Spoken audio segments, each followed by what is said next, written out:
Imagine an alien invasion. But the aliens don't win easily. Right. And then things get really, really complicated.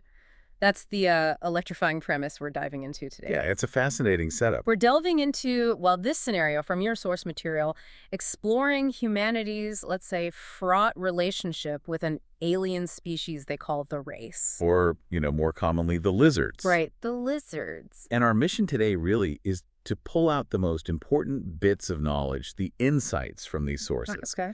We'll uncover the surprising cultural clashes, these huge technological leaps, and also the really deeply personal journeys that happen when two vastly different civilizations try to coexist. Or maybe just survive each other. Or perhaps just survive each other, yeah. That might be closer to it sometimes.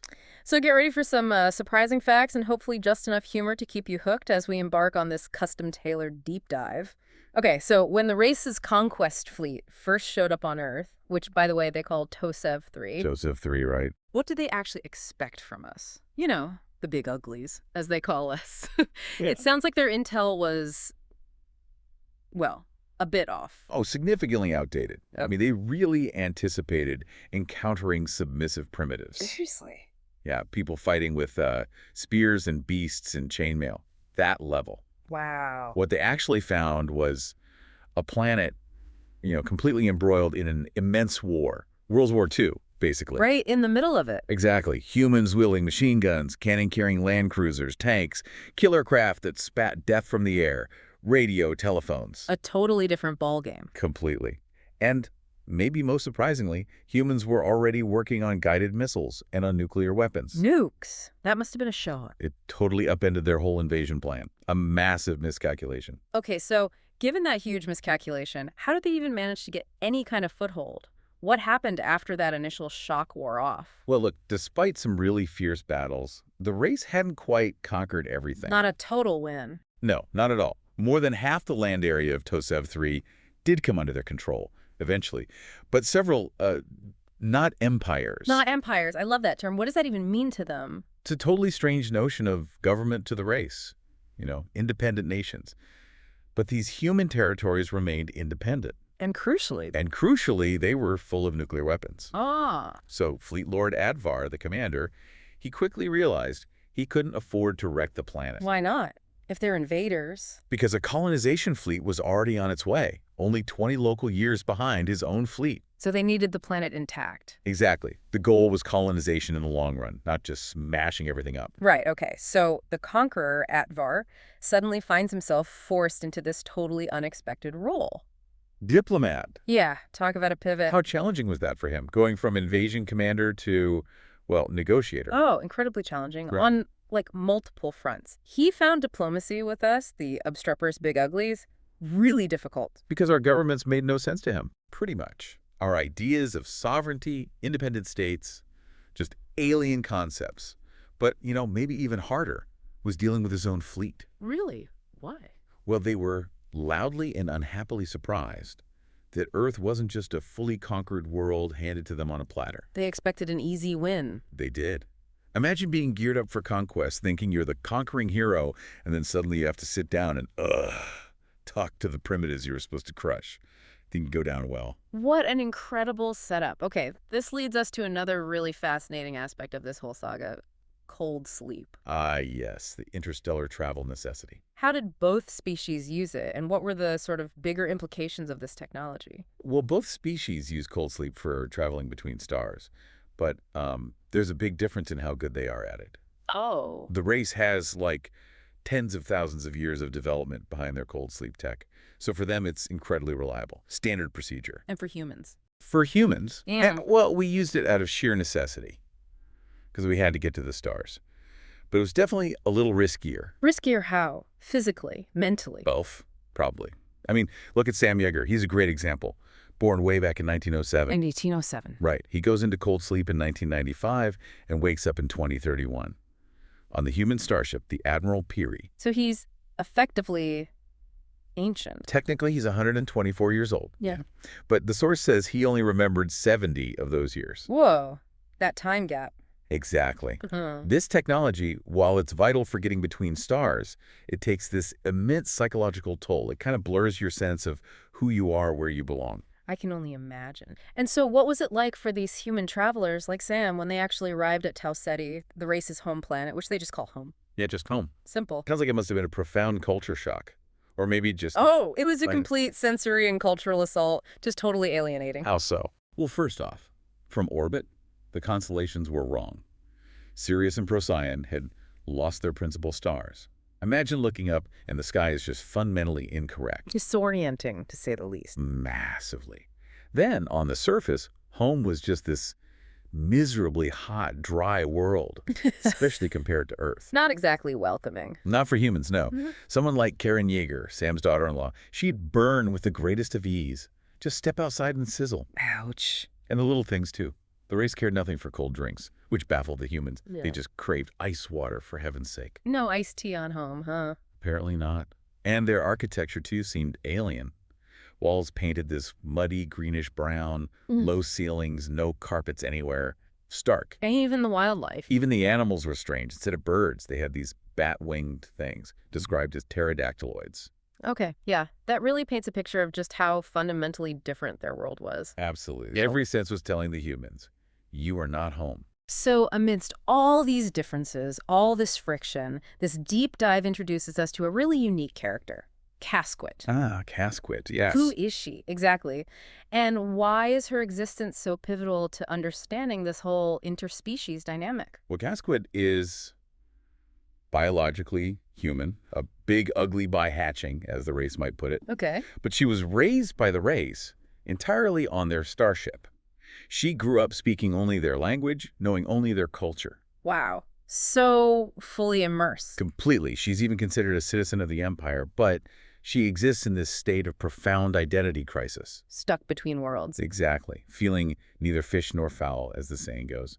The race often still views her as one of those horrible big uglies, despite her upbringing. And humans. And, well, wild Tosavites humans from Earth can find her really strange, maybe even pathetic, because she doesn't act like a normal human. Her story really highlights that challenge, doesn't it? Being caught between two totally different cultures. And what's truly fascinating here, I think, is how her interactions really bring those profound, often uncomfortable differences between the species into such sharp focus.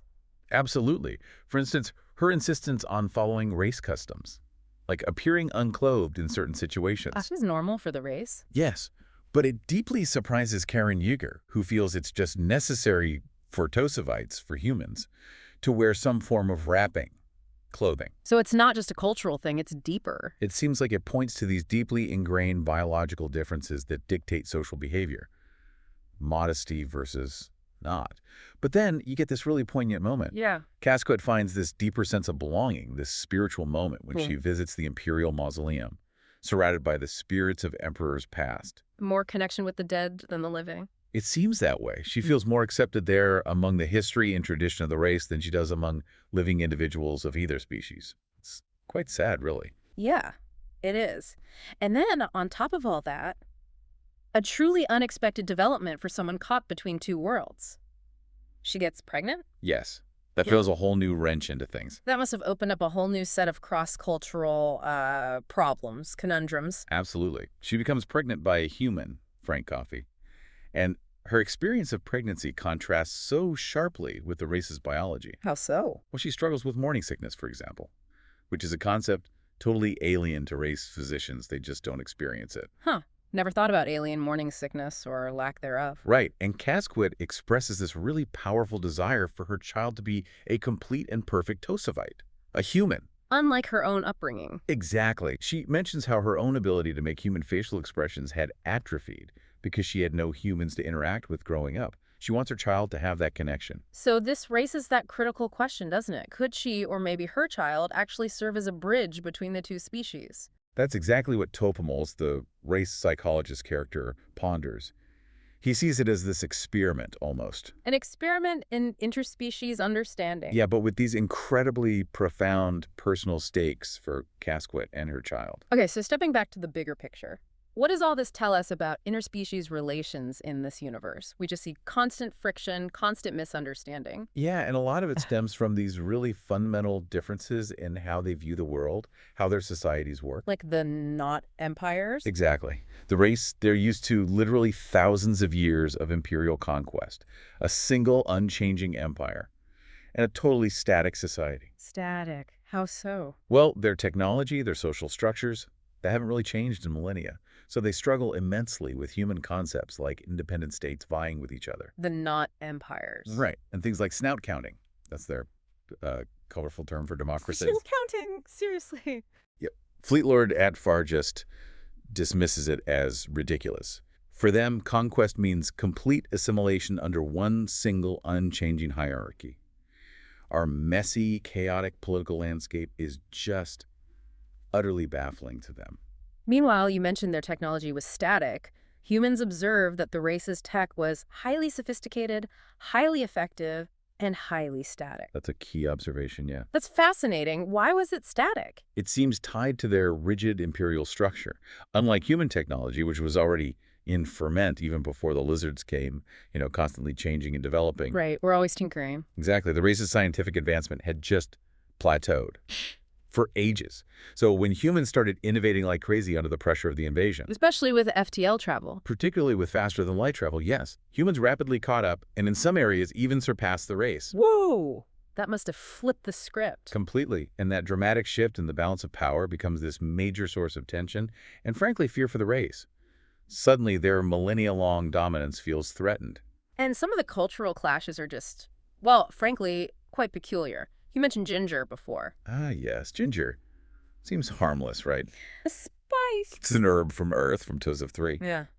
But it has this bizarre effect on members of the race. What does it do? It causes them to simulate year-round sexuality, like humans have. Wait, really? Yeah, and this behavior is widely seen as, well, perverted on home. Why perverted? Because their biology dictates a very distinct pheromone-driven mating season. That's the norm. Anything Right. else is wrong, deviant. So a simple plant becomes a huge cultural issue. Exactly. It turns this simple spice into a symbol of perversion, a Mm. source of intense interspecies suspicion. It even leads to accusations of smuggling. The race starts suspecting the human ship, the Admiral Peary, is just full of the stuff. Wow. Okay, so beyond those kinds of cultural clashes, it seems like even, I don't know, minor biological interactions could have massive unforeseen consequences, like rats. Oh, the rats, yes. Mhm. A classic unintended consequence. What happened? Well, human rats, stowaways on the starships, Always the rats. they get accidentally released on home. And naturally, they start causing ecological problems, Mhm. multiplying like, well, rats. An invasive species nightmare. Pretty much. It gets to the point where Advar actually issues this stern warning to his kitchen chief, Sinya, forbidding her from serving the rats to the Americans on board their ship, no matter how tempting the idea might be. Wait, serving the rats? Apparently it was considered, Mhm. but Advar shut it down. It's kind of a humorous detail, maybe, but it really highlights these unintended, often unwelcome biological consequences of just bringing two ecosystems together. Even a small creature can disrupt things. Okay, and what about the more fundamental biological differences, like in social behavior, reproductive behavior? How does that impact how they see each other? That's a huge one. The race is primarily driven by that distinct mating season we mentioned, triggered by pheromones. Right. And the way it manifests is something humans find, frankly, astonishing and appalling. Yeah. It's very overt, very overwhelming when it happens. Not exactly subtle. Not at all. And flip side, humans, with our year-round sexuality, are actually perceived by the race as having a kind of handicap. A handicap? How? They see our constant availability, our sort of background level interest as inefficient, maybe even messy or distracting compared to their focused season. Huh. That's a perspective. It really is. Jonathan Yeager points out that without those pheromones kicking in, male lizards wouldn't have cared if they never made it again. It just wouldn't be on their radar. So that really emphasizes how stark the biological contrast is and how it shapes how they judge each other. Absolutely. Deep, deep differences. Which brings us to that crucial turning point, the humans actually arriving on home. Especially with faster-than-light travel, that fundamentally reshapes the whole power dynamic, right? Oh, completely. It's a game changer. How did the race leadership react to this? Humans showing up on their doorstep with better tech. Well, the Emperor, Razans, and the psychologist, Tachistummels, they become increasingly alarmed. deeply concerned. About the FTL specifically. Yes, and just the pace of human advances in theoretical physics generally. Yeah. Tord Tomels makes this ominous calculation, estimating that humans have increased their capacity for disaster by about 10. Capacity for disaster. Meaning, our ability to cause destruction, to wage war, has jumped exponentially in their eyes. There's this growing fear within the Empire that soon humans will be able to hit them hard while the race can't effectively hit back. Like they can't reach Earth easily anymore. Or worse, that humans could even tap into their communications undetected. It's a total reversal from when they first arrived at Earth, thinking they held all the cards. So the threat of war, or at least some kind of major conflict, must be constantly hanging in the air. It absolutely is. It's a constant undertone. Advar himself grimly acknowledges that when dealing with us big uglies, there are no good choices, only bad ones to somehow thread our way through. Wow. That's bleak. It is. He even seriously considers launching a preventative war against humanity. Just wipe us out before we get too strong. That's the thinking. Though he also recognizes that doing so might render Tsev 3 Earth uninhabitable, which kind of defeats the purpose of colonization. So impossible choices. Exactly. The stakes are incredibly high, and the race feels increasingly cornered, increasingly fearful. But the humans must also be aware of the dangers, right? And the potential consequences of their own sudden technological leap. Oh, definitely. They're not naive about it. Yeah. Karen Yeager draws this really chilling analogy. When she's discussing the ginger smuggling issue, she compares it to the Opium Wars. How so? She realizes that human FTL travel makes the lizards suddenly vulnerable. Like Chinese junks going up against the Royal Navy, she says. They know they have this potentially devastating advantage now. And they worry about how it might be used. Yes. Jonathan Yeager also voices concerns. He worries that other human, not empires, specifically mentioning the Nazis and the Reds, the USSR from the old Earth conflicts. Still around, or factions inspired by them? It implies factions or powers that survived or reemerged. He worries they might eventually send their own FTL ships out. Oh boy. Human conflicts going interstellar. Exactly. Yeah. Potentially leading to interplanetary conflict between different human groups, which just adds yet another layer of potential disaster to this already volatile mix. It's just layer upon layer of tension, and amidst all this huge interspecies drama, even the really personal stuff like family bonds gets incredibly complicated. Yeah, the grand scale definitely impacts the small scale. What does this massive struggle between civilizations actually mean for the individuals who are caught up in it? Well, just the act of using cold sleep comes with these significant personal costs. There's the physical side, disorientation when you wake up. Melanie Blanchard describes gravity feeling like two great big football players strapped to my back. Sounds awful. Yeah. But maybe more profound is the psychological burden. Coming back to a home planet that's drastically changed, or waking up light years away from everything you knew. Like Sam Yeager. Exactly. Sam, having been in cold sleep the longest, really embodies this. He feels like the man without a country. His past, his whole world from 1907 is just gone. And his present is utterly alien, whether he's on Earth or on home. That sense of dislocation must be immense. And that journey, his unique experience, it has ripple effects, doesn't it? Particularly on his son, Jonathan. Absolutely. Jonathan struggles with feeling overshadowed by his father. Sam gets sudden fame from a book deal about his experiences. Right. And Jonathan feels like he's come in second, yet again in his father's life. There's real tension there. And then there's that other family secret that comes out. Yeah, a really fascinating hidden layer to Sam's family history. It turns out his wife, Barbara, well, she had a first husband. Before Sam? Yes, a physicist who worked on the atomic bomb project back in the day. He was presumed dead. He wasn't. Apparently not. This revelation, this long-held secret, it adds these profound personal stakes. It underscores how the past, even a very human, very earthbound past, can dramatically resurface and impact present relationships, even in this new interstellar reality. It really sounds like the story concludes with this palpable sense of just immense unresolved tension, almost mirroring the precarious situation right after the invasion started. It really does. Nothing feels settled.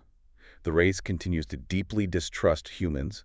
They believe we're least reliable when they sound most reasonable and logical. That's cynical. Very. And humans, in turn, find the race incredibly obstinate, inflexible, bound by tradition. The situation on home, the race's planet, ends up mirroring the uneasy truths left behind on Earth. Just this fragile piece teetering on the edge. Exactly.